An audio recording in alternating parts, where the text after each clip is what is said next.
What is the future of magazines? With more than 1 million iPads already sold, the magazine industry is going digital in a big way. We'll look at how magazines are trying to survive in the digital age.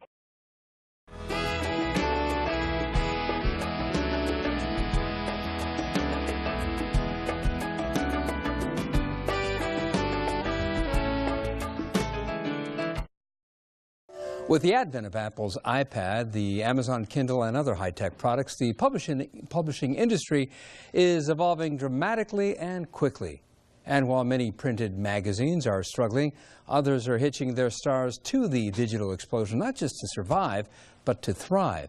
So how long will it be before we're all reading magazines on a screen? Here to talk about this and more are Jeanniey Mullen, the Chief Marketing Officer for Zinio. That's a company that offers digital magazines from across the globe and bills itself as the world's largest digital newsstand.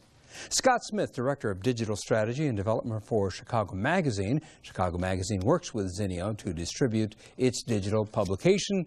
And Charles Whitaker, who teaches courses in magazine writing and editing at Northwestern University's Medill School of Journalism. Mr. Whitaker has previously worked as a senior editor at Ebony Magazine, and welcome all to Chicago Tonight. First, Jeannie, quickly explain what Zinio is and how it works. Gosh, Zinio is a 10-year-old company, world's largest newsstand, not even digital, world's largest newsstand anywhere. We have worked very diligently to amass 2,500 consumer magazines and over 30,000 books, very visually enticing books that people can enjoy anywhere they are on any device they have with them. And as we're looking at video of Zinio, Charles Whitaker, what is it about Zinio that allows it to connect with the reader? It replicates the print reading experience, what we like to call the lean-back reading experience, in a much more exciting and dynamic way than traditional vertical websites used to. So readers are engaging with this platform in a way that they didn't really engage. Again, we like to call magazines as a lean-back experience. They're engaging with this in a way that they didn't traditionally engage in vertical websites, if you will. Now, when you say the lean-back experience of magazines, you literally mean people lean back with the magazines. Magazines are sort of a personal timeout. It's not, they aren't necessarily things that people take because they have to have them. They take them because they want to have them. And this experience is making that sort of lean-back, leisurely read all the more engaging and enjoyable. Okay, now, Jeannie, you brought your iPad with you. Yes. And so, can you maneuver it in such a way so that you can show what it's like to read a magazine? Absolutely. So what you see here is you see the last 5 issues of Chicago Magazine. Could you hold it to the camera? Sure. Yeah. Sure. Excellent. So what I'm looking at now is my library of Chicago Magazine, which I enjoy quite a bit. And it's a very fantastic reading experience. You can flip through the articles, the pages. You can view them in a portrait mode, or you can view them in a landscape mode if you want that 2-page experience.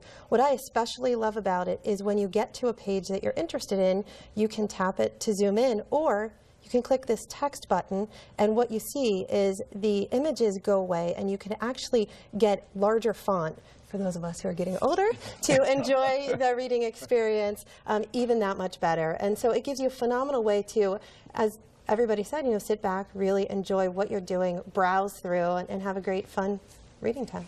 Scott Smith, what's in it for Chicago Magazine to hook up with Zinio? Well, we're in the content production business. We're in the news business. We're not in the technology business. So that's why we want to partner with Zinio to be able to provide that distribution. But the most important thing for us is to be wherever our readers are. You've got the magazine, which has fantastic design, and you've got websites which have fantastic utility. This allows us to take both of those things and combine it with mobility, to be out where people are if they're on a train, to be out where people are, talking about maybe the things that they saw in the magazine, to be sharing it with others. And it's important for us to make sure that we're being wherever our readers are at, because they are a very mobile audience. And how's it gone so far in terms of interest in Chicago Magazine in this format? It's gone really well. We did a sort of soft launch in April at the Green Awards, and we sort of presented our electronic version as the way to be green and still enjoy Chicago Magazine. And we did a very quiet launch, didn't really talk about it too much, and it's been growing by the hundreds since then. And so now we're actually going wide wider with it, you can go to chicagomag.com/digital and get a preview of the Zinio product and what it's like to experience it in an electronic format. Charles Whitaker, one of the big things about this transition that people have to realize is, unlike a lot of online content, this ain't free. That's right. Tell me about that and why that's important. Well, one of the things that has publishers so excited about this concept is that we are now getting consumers accustomed to the idea that content costs. You have to pay for that app. We, for so long, have poured content online free, which really devalues and undervalues the content. Now, it's not that they're paying a whole lot, but the notion that content is important, content is costly to produce, and we have to pay for it, I think, acculturates the reader to the idea that this is really valuable stuff. This is stuff that I actually want and I want to pay for. It's not like the air. It's not there and available to everyone. If I want it, I actually have to pay something for it, and that's really exciting. Well, and yet, Jeannie, the expectation, because of the fact that so much content is free, the expectation, people are used to getting content for free. How are magazines going to get people to pay for magazine content when newspapers, by and large, have not yet found a way to do that successfully? You know, it's a great question, and I think one of the pieces that encourages them to pay is the convenience factor. And with Zinio's platform, we call it Unity, what we've done is made it possible when you buy a magazine to not only read it on the device you've purchased it on, but any other device you have with you. So for Chicago Magazine, for example, someone who buys it on their computer, as Scott just gave out that address, is also able to then view it for free on their iPad, their iPhone, an Android device, which is a phenomenal value in the big picture.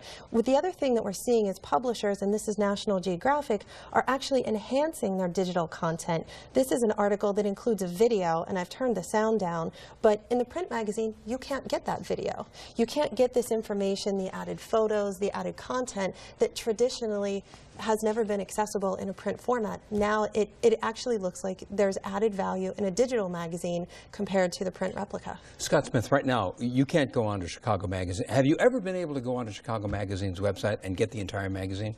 No. And that way you have been able to, but maybe not at the point at which it hits the newsstand. And some people would say that, well, you know, the digital can sometimes hurt the print when you're talking about a website. You know, I personally don't subscribe to that. I think sort of the rising tide, you know, picks up all boats, as it were. I think you can, somebody who wants the portability of the magazine immediately, but doesn't necessarily want to go on the newsstand, wants to be able to take everything in their lives and put it into their iPad. I think this is the perfect way to do that. And I think allows you to tell stories in a different way, to expand on it, to, instead of just telling one particularly well-told analytical story, you get the background. You can allow you to link to previous instances of coverage that we've had of this person or this topic. Does it link to video and audio as well? You can link to video, you can link to audio. You know, it can also help you show some of the background, some of the reporting that went into it, the documents, the sources, all that kind of thing, and really bring out the story and tell an even more complete version of that story. And that's what's really exciting about these digital platforms. Charles Whitaker, is it safe to say that magazines are trying to avoid the mistake that newspapers did in giving away the content? Is that essentially what's going on here? You know, I think yes. The short answer is yes. They're trying to, again, acculturate consumers to the idea that content does cost. But they're also just exciting, as both Scott and Jeannie alluded to the storytelling possibilities. The storytelling possibilities are so rich with this medium that has them excited as well. And how much of this has to do with the fact that there are now vehicles by which to transmit this? How big of a game changer, for example, was the iPad? It's a huge game changer. I mean, it really, as we've alluded to so far, the portability, the convenience, and the fact that you have this application that you have to pay for, it really does move the ball forward for everyone, both for content producers but also for publishers. And I want to jump in and say one thing about the websites, because I'm in charge of our digital strategy for all our digital products, including our website, chicagomag.com. I think what's going to be up to us as magazines, as publishers, is to be able to make those ads matter more. People talk all the time about because right now the ads are still on the screen, and right. why is that important? Well, you know, we try to. We don't just pay the bills. Well, obviously, that's I like to have a job, but it's important for us to remember that the ads can be valuable for our readers as well. You know, at Chicago Magazine, we don't just find advertisers that have value to our readers, that provide something that we think our readers are going to be interested in. And our advertisers provide really beautiful looking ads, and it's up to us to be able to make the ads on the website content rich, because to right now, deliver something. Unlike some websites that you go to, you can skip the ad. Here, the ad is just as it appears in the print version. They're part of the environment. That's the other thing that has publishers. Last question, because we're almost out of time. Real quickly, is there going to be a point where printed magazines are a thing of the past and all magazines will pretty much be on screens? Do you think? I think it's going to be a long time away. I mean, we see the iPad as a game changer, but very much just the tip of the iceberg. We're in a tremendous time of innovation. Jeanniey Mullen, Scott Smith, Charles Whitaker, thank you all for being here. We appreciate it.